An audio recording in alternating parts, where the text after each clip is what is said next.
Halo kawan-kawan semua, kembali lagi bersama saya di channel Investor Logis. Lama tidak berjumpa. Kali ini kita akan coba membahas saham dari sektor energi yang saya sendiri juga mengoleksi saham ini. Nah, sekarang mari kita langsung masuk ke sahamnya. Oh iya, untuk kawan-kawan yang belum subscribe channel ini, silahkan di subscribe dulu. Terima kasih. Sekarang kita buka langsung sahamnya. Yang saya maksudkan adalah saham Pegas. Nah, banyak juga yang minta ini saham ini dibahas kan, karena masih menjadi misteri bagaimana dan dampak kontrak eh, Gunvor Singapura itu, yang kontrak LNG itu kan terjadi force major di situ. Nah, apa yang sesungguhnya terjadi dan bagaimana dampaknya untuk laporan keuangan kuartal 4 nanti pada Pegas kan? Karena investor kan wait and see di bagian itunya gitu.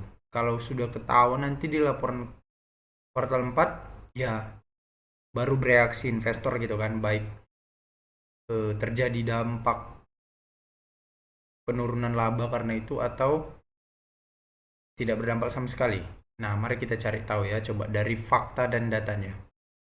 Nah, saham Pegas eh, pada perdagangan hari Senin tanggal 26 ditutup di harga 1135, turun cukup dalam 2,16%. Nah, kita lihat dulu grafiknya. Dalam satu minggu terakhir sudah turun 2%, dalam satu bulan terakhir naik 0,4%, 3 bulan terakhir sama ya. To date 1 year. Oke. Nah, jadi saham Pegas ini kawan-kawan, dia itu dalam 1 tahun terakhir titik terendahnya itu di harga, kita lihat di sini, kita masuk ke key state. Nah, harga saham Pegas terendah itu 1 tahun terakhir di 1060 dan tertinggi di 1615. Nah, saya sendiri berhasil akumulasi dan masuk di saham Pegas ini di harga 1095. Jadi masih di bawah 1100. Jadi saya masih floating profit lah di harga segini, dan belum saya jual juga. Kenapa belum saya jual? Karena saya ini untuk jangka panjang. Kenapa saya bilang jangka panjang? Karena harga wajarnya saya hitung-hitung itu 2100. Masih jauh kan dari harga wajarnya. Nah, eh, kenapa saya beli Pegas itu karena sesuai dengan konsep investasi saya, yakni dividend value investor. Nanti saya akan jelaskan tentang hal itu. Yang jelas, eh, saya beli Pegas dan menunggunya karena dia akan bagi dividen di bulan Mei biasanya atau di Juni, dan dari harga beli saya perkirakan dividen yang saya terima akan cukup besar gitu. Nah, itulah pentingnya memahami konsep dividen value investor yang mau saya jelaskan dan saya pakai gitu. Dan kenapa konsep itu akan sangat berharga ketika kita membeli saham incaran kita itu pada saat titik terjatuhnya, kalau bisa harga terendah di 1 tahun terakhir gitu. Nah, oke, sekarang kita bahas lagi, lanjut. Nah, sekarang kita lihat PE ratio dari Pegas yang dihitung dari Stockbit ya. PE ratio-nya 8 kali dihitung Stockbit, dan price to book value-nya 0,68, 0,70 lah kita buat ya. Nah, kemudian Pegas ini bagi dividen payout ratio tahun lalu 83%. Saya lihat rata-ratanya sekitar 70 sampai 80% ya. Jadi kita tarik nanti 70% aja, kita hitung coba dari labanya kita perkirakan.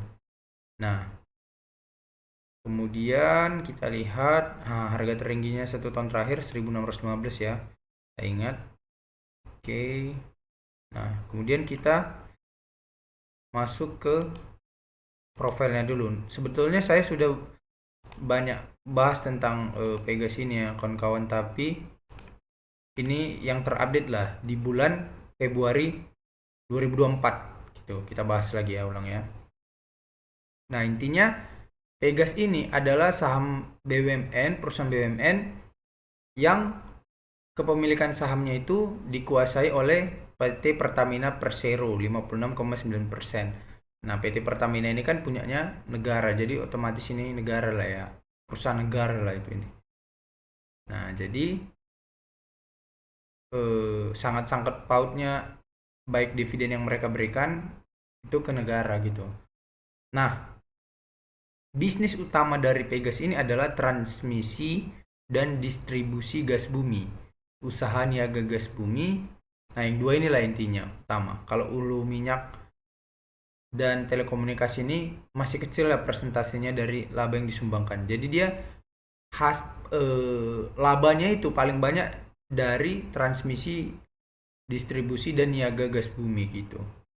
Nah, ini nama anak perusahaannya, kalian bisa baca kalau mau detailnya dari laporan tahunan atau laporan keuangannya. Nama presiden direkturnya Arif Setiawan Handoko dan presiden komisarisnya Amin Sunaryadi. Mereka sudah IPO di bursa sejak tahun 2023. Artinya sudah 20 tahun lebih ya. 20 tahun lah kita anggap. Karena ini kan bulan Desember ya. Nah, IPO price-nya 1.500, oke.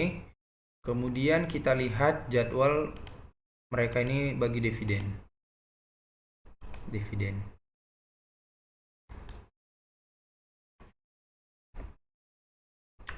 Tunggu sebentar. Nah, dari tahun 2009, 10, 11, 12, 13, 14, 15, 16, 17, 18, 19, 20, 21 nggak ada, 22, 23. Nah, ini adalah track record mereka membagikan dividen. Dalam 10 tahun terakhir, mereka tampak rutin membagikan dividen. Jadi, saya berani garansi dan asumsi bahwasanya untuk tahun 2024 ini mereka bagi dividen lagi gitu. Entah itu di bulan Mei atau Juni atau April, saya nggak tahu. Tapi antara itu, antara April, Mei, sama Juni. Dilihat dari track recordnya. Nah, kenapa 2021 nggak ada? Karena 2020 mereka rugi. Jadi itu aja. Kalau mereka rugi, mereka nggak bagi dividen.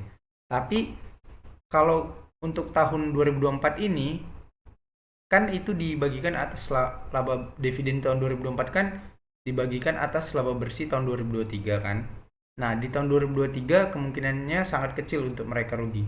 Karena dari kuartal 1 sampai kuartal 3 mereka sudah kumpulkan laba yang cukup besar gitu. Nah, nanti saya hitung, kita coba bedah lebih dalam lagi ya. Karena menurut saya secara pribadi terlalu simpang siur terkait Gunvor Singapura ini, banyak sekali diteror dengan narasi yang negatif gitu. Padahal menurut saya biasa aja gitu. Nah, coba kita bedah lagi ya. Oke, dari sisi dividen kita sudah bisa tafsirkan bahwasanya mereka rutin bagi dividen gitu, asal perusahaannya nggak rugi aja gitu kan. Kemudian dari sisi pemilik saham ini tergolong cukup aman. Kenapa? Karena negara langsung yang menguasai. Lagi pula Pegas ini kan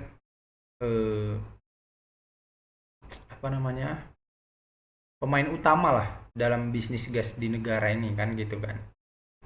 Kemudian kita lihat laporan keuangannya. Pilih yang annual dulu. Nah, kita lihat di sini dari tahun 2017 mereka untung 2 triliun, kemudian 2018 5,2 triliun, 2019 1,5 triliun. Nah, 2020 waktu Covid mereka rugi 3 triliun. Jadi kenapa pada tahun 2021 mereka nggak bagi dividen? Karena tahun 2020-nya rugi. Jadi apa yang mau dibagi? Kan gitu logikanya. Nah, kemudian setelah itu mereka pulih. Nah, ini adalah salah satu ciri-ciri perusahaan yang menurut saya wonderful company. Kenapa? Ketika mereka mengalami kerugian karena situasi ekonomi sedang krisis, recovernya cepat gitu. Ya paling setahun doang udah recover lagi dia gitu. Dan recovernya pun bukan recover sekedar recover, tapi melampaui lagi laba dari tahun-tahun sebelumnya gitu. Nah, di tahun 2022 mereka membekukan laba sebesar 6,2 triliun. Oke, yang ini kan. Nah, bagaimana dengan tahun 2023 ini? Kita lihat. Nah, ini untuk tahun 2023 ada data kuartal 1, kuartal 2, kuartal 3. Untuk kuartal 4 mereka belum laporkan karena deadline laporan keuangan kuartal 4 itu di akhir Maret. Nah, nanti kita lihat aja entah kapan mereka keluarkan, kita lihat aja lah, kita tunggu aja. Kita hitung dulu yang ada gitu. Nah, kuartal 1 2023 mereka untung 1,7 triliun kan? 1,7 triliun. Kita tulis dulu. Kemudian kita tambahkan dengan kuartal 2 1,2 triliun. Oke. 1,2. Kuartal 3 mereka laba 1,2 triliun lagi. Ini yang belakang-belakangnya nggak saya hitung ya, koma-komanya itu. Supaya bulat aja. Dapatlah 4,1 triliun. Jadi laba bersih mereka sampai dengan kinerja 9 bulan atau kuartal 3 ini adalah 4,1 triliun. Oke. Nah, kalau kita mau memperkirakan berapa laba di kuartal 4, cara sederhananya adalah kita bagikan aja 3. Kita cari rata-ratanya, maka dapat 1,3 triliun kan. Jadi asumsi saya untuk kuartal 4 adalah 1,3 triliun. Tapi untuk mengurangi ekspektasi, saya anggap aja lah 1 triliun. Gitu. Jadi dapatlah sekitar 5,1 triliun lah. Target perhitungan laba untuk tahun 2023. Saya turunkan lagi 1 miliar, jadi saya bulatkan aja di 5 triliun aja. Ini target kita untuk perhitungan laba Pegas di tahun 2023, oke? Nah, sekarang kita lihat dari sisi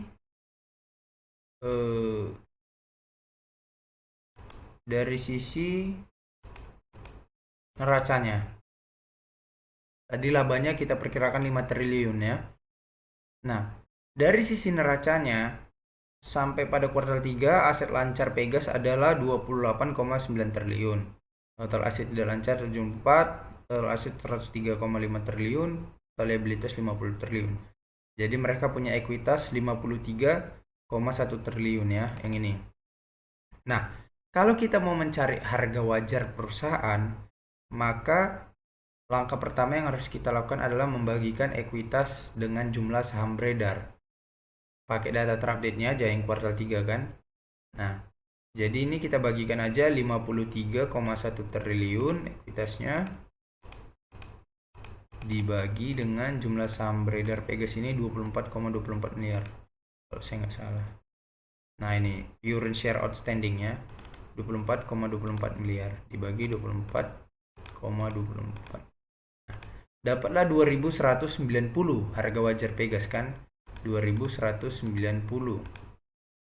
Nah, kalau menurut Benjamin Graham, gurunya Warren Buffett, harga aman untuk masuk ke suatu saham itu adalah ketika harga beli kita itu 2/3 dari harga wajar saham. Maka kalau 2/3 dari harga wajar saham, ya tinggal kita kalikan aja. Ini harga wajar saham Pegas 2190, ya kan? Kita kalikan aja 2/3.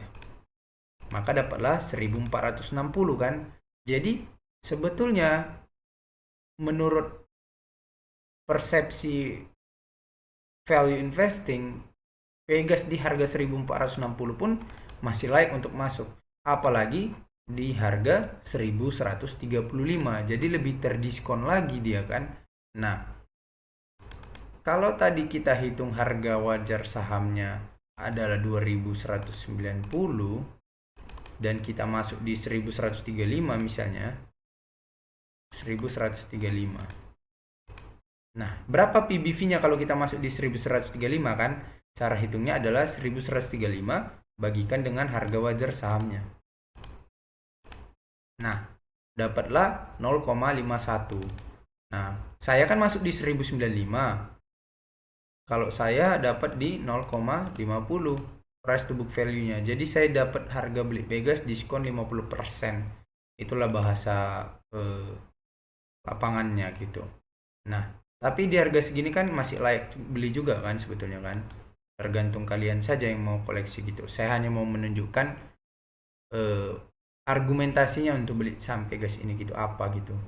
Nah, Satu itu tadi price to book value-nya 0,50, jadi terdiskon 50% saya beli Pegas. Udah. Kemudian track record Pegas dalam 5 tahun terakhir, saya lihat di sini di datanya. Bentar.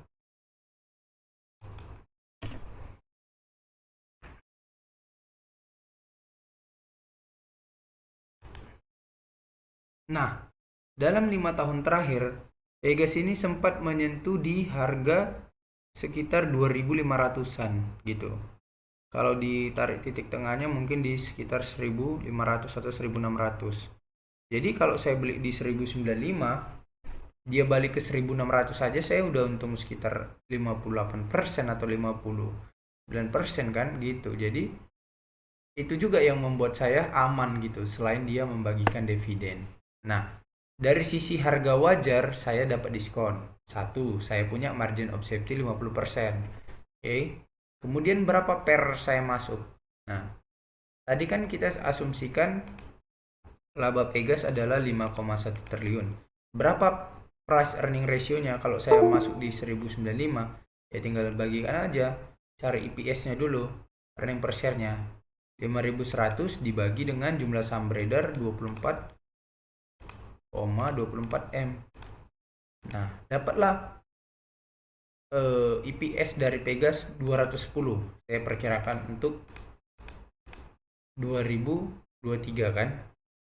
Nah, kalau kalian masuk di harga hari ini 1135 dengan asumsi EPS 210, maka dapat berapa kali pernya kan?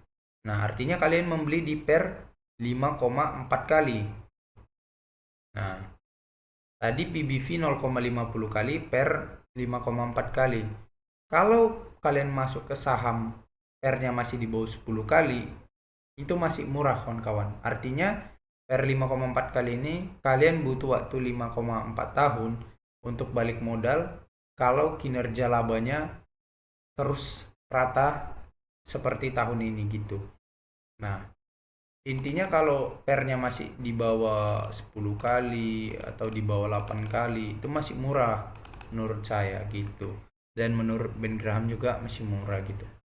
Nah, sudah saya beli Pegas di per 5,8 kali atau kita anggaplah 6 kali dan PBV 0,50 kali. Pegas bagi dividen. Nah, itu lagi dia yang enaknya. Nah, kalau kita beli di harga segini kan masih dapat harga diskon, gitu kan. Nah, berapa dividennya perkiraannya? Kalau kita berkaca dari dividen payout ratio tahun lalu 83%, maka tinggal kita hitung saja. Kita anggap sajalah dividen payout ratio Pegas adalah serendah-rendahnya 70% aja. Tadi kita perkirakan laba per sahamnya adalah 210 kan. Kita anggaplah 200 aja lah, 200. Kalau laba per saham Pegas 200, dia bagi dividen payout ratio 70%, artinya ada dividen sekitar 140 kan. Nah, kalau dividennya 140, kalian masuk di harga 1135, berapa dividen yield yang bisa kalian dapatkan? Kan gitu logikanya. Kalau 140 dikali 100, caranya baru dibagi harga beli 1135. Nah, kalian ada kemungkinan dapat dividen yield sebesar 12% kalau dia bagi 140, gitu kan. Nah, gambarannya apa? Gambarannya sebetulnya gini aja, kawan-kawan, sederhananya. Kita lihat ya. Sebentar. Kita lihat dari sini dia.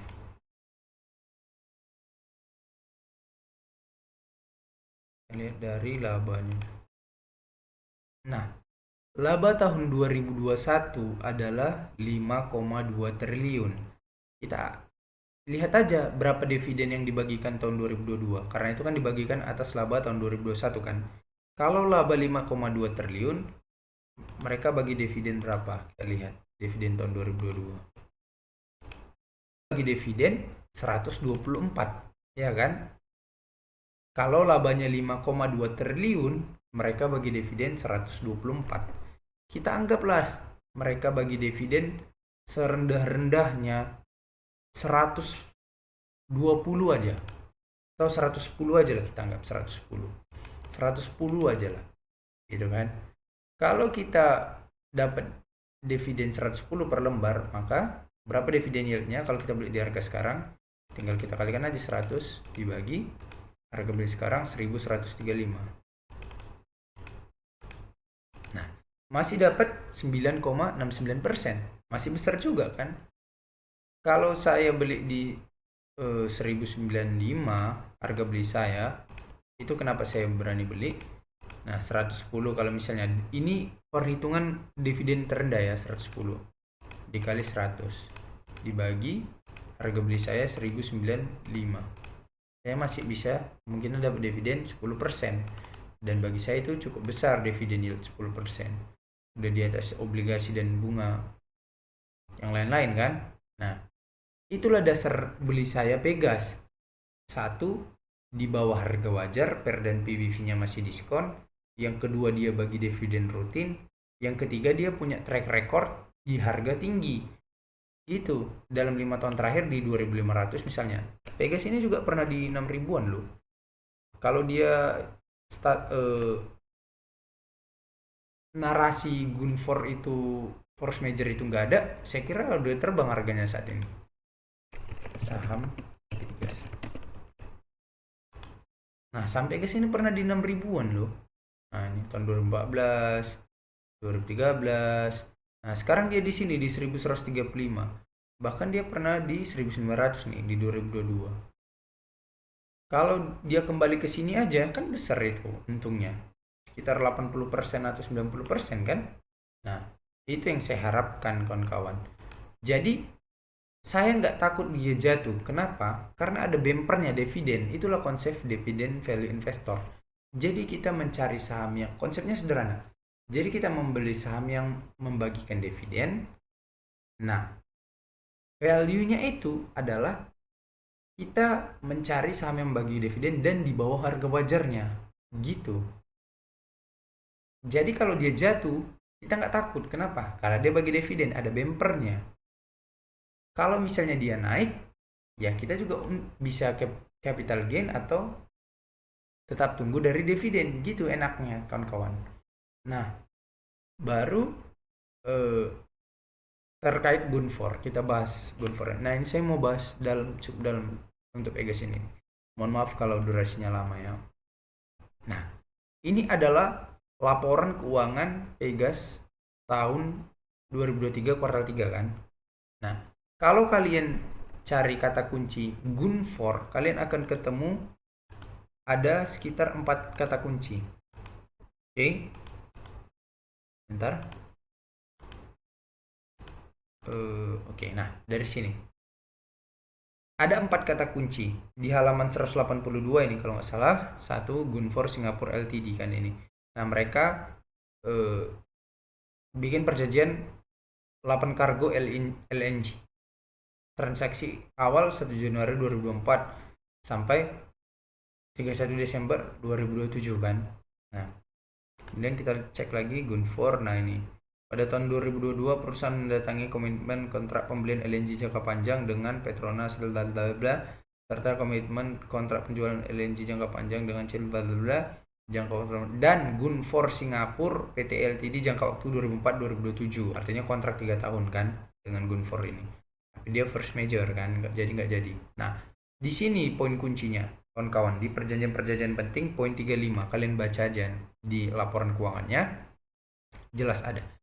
Manajemen telah melakukan estimasi nilai manfaat ekonomis untuk seluruh komitmen kontrak pembelian dan penjualan tersebut sesuai dengan kriteria yang disebutkan dalam PSAK 57 mengenai provisi, liabilitas kontingensi dan aset kontingensi untuk kontrak memberatkan dengan mempertimbangkan beberapa parameter antara lain harga, pembelian dan penjualan per tanggal pelaporan. Bla bla bla bla bla, kalian baca aja. Nah, di sini dia. Kontrak LNG yang memberatkan pada laporan posisi keuangan konsolidasian interim tanggal 30 September 2023 sebesar 61.270.420 dolar.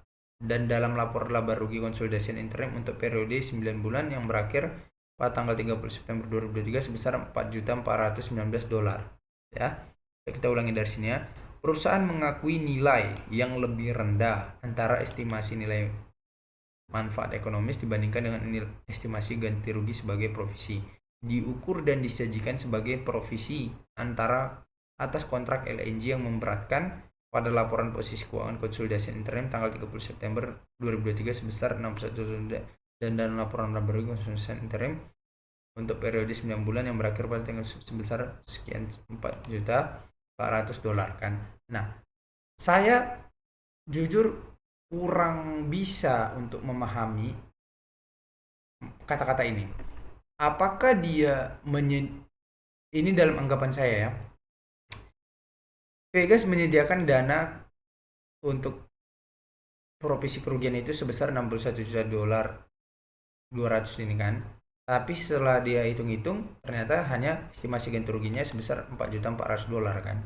Nah, ini udah masuk ke laporan keuangan kuartal 3. Nah, kalau yang mereka masukkan ini itu 4.400 itu hanya sekitar berapa miliar kawan-kawan? Gak besar itu. 4.400 dolar itu waga dikali 15.500 kurs dolar ke rupiah kan. Nah, itu hanya sekitar 68,2 M. Sementara laba mereka itu sampai kuartal 3 aja udah 4,1 triliun. Tadi estimasi kita 5 triliun kan. Kalau 5 triliun kurang 62 M paling berapa itu kan? Kecil banget.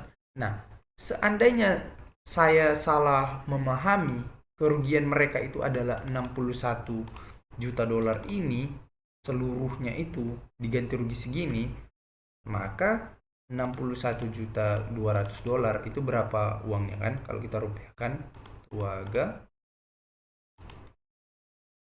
dikali 15.500. Nah, dapatlah sekitar mereka ganti rugi sebesar 948 M. Kalau memang maksudnya adalah ini, yang ini ya. Tapi setahu saya adalah yang ini. Kenapa? Karena yang ini dimasukkan laporan keuangan. Seandainya yang ini, kita anggaplah perhitungan paling parahnya. Itu kalau dirupiahkan sebesar 948 M. Nah, kalau laba mereka 5 triliun dikurang 950 M lah tadi. Kita bulatkan aja. Tadi kan 948. Kita bulatkan aja 950. Nah, mereka masih ada untung 4 triliun kawan-kawan. Itu masih cukup besar. 4 triliun dibagikan jumlah lembar saham beredar 24,24 M, masih dapat laba per saham 165. 165 kalau mereka bagi dividen payout ratio 70% aja dari laba per sahamnya ini, masih ada 115 kawan-kawan. 115 berapa tuh dividen yieldnya? 115 dikali 100 dibagi harga beli saya 1095 misalnya, dapat 10% masih saya dividen.